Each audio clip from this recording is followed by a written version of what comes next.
Hello students, our question is that two balls are dropped from the top of a high tower with a time interval t naught.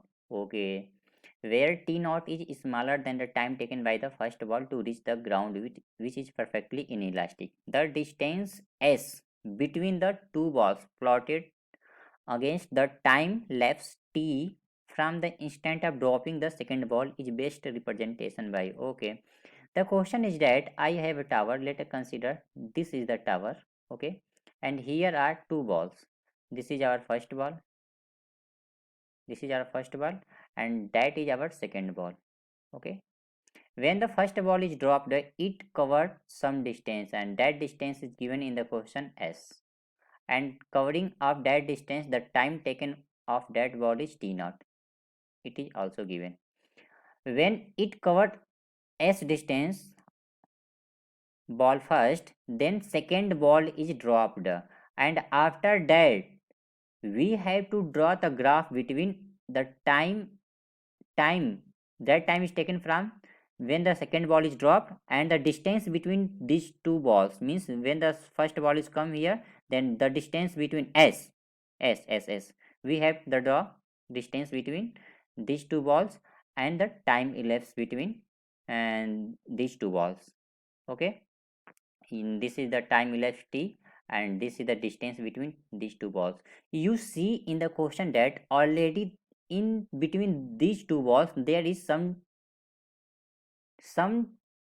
distance between these two balls. Okay, but in option b there is there is no distance between these two balls.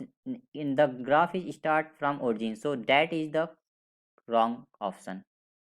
Now come, you know that when that ball is comes s distance, then the velocity of that ball when it take time t will be v is equal to u plus at.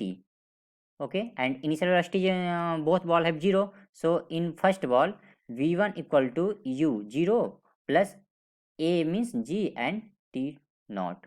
Okay, this is the velocity of first ball after t naught time.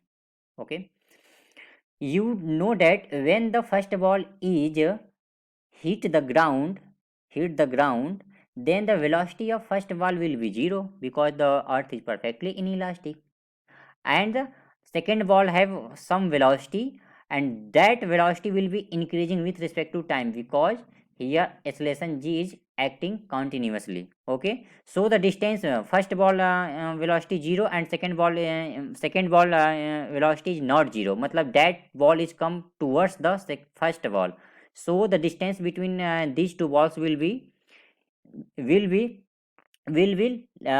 decreasing after some time. And you see in the graph first, the distance is after some time it is increasing because here you see distance will be continuous increasing, so first option is also incorrect. Now come option c and d. Now come option c and d.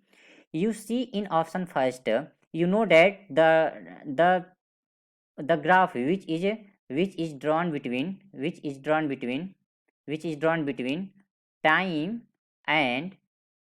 time and distance is the rate of change of ds by dt is known as the velocity.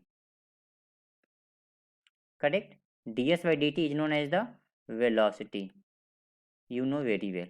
Okay, and you know that after hitting the first ball, that velocity will be 0, and second ball have velocity which is increasing with respect to time because this is the v is equal to gt. Initial velocity is 0, u plus at, and a is equal to g because gravitational acceleration is acting here. Okay, that velocity will is continuous increasing.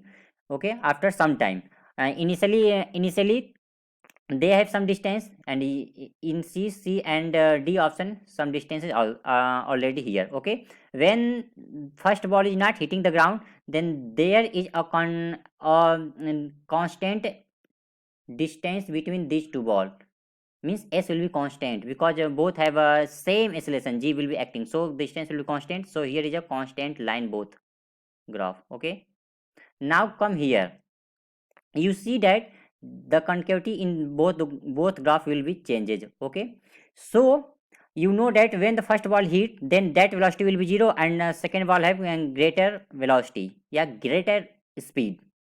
Okay, so speed will be continuously increasing with respect to time, and you see when we see the speed in that graph, we have to draw the tangent. When we draw the tangent, you see that first tangent will be that, second tangent will be that, third tangent will be means tangent is decreasing, so that is the also wrong option, and this is the correct option, because here tangent is like that, like that, like that, like that, and in last you see that that angle will be 90 degree, means tan 90 is infinite. So this is the angle will be increasing, and you know that the slope of the S and T graph slope is nothing but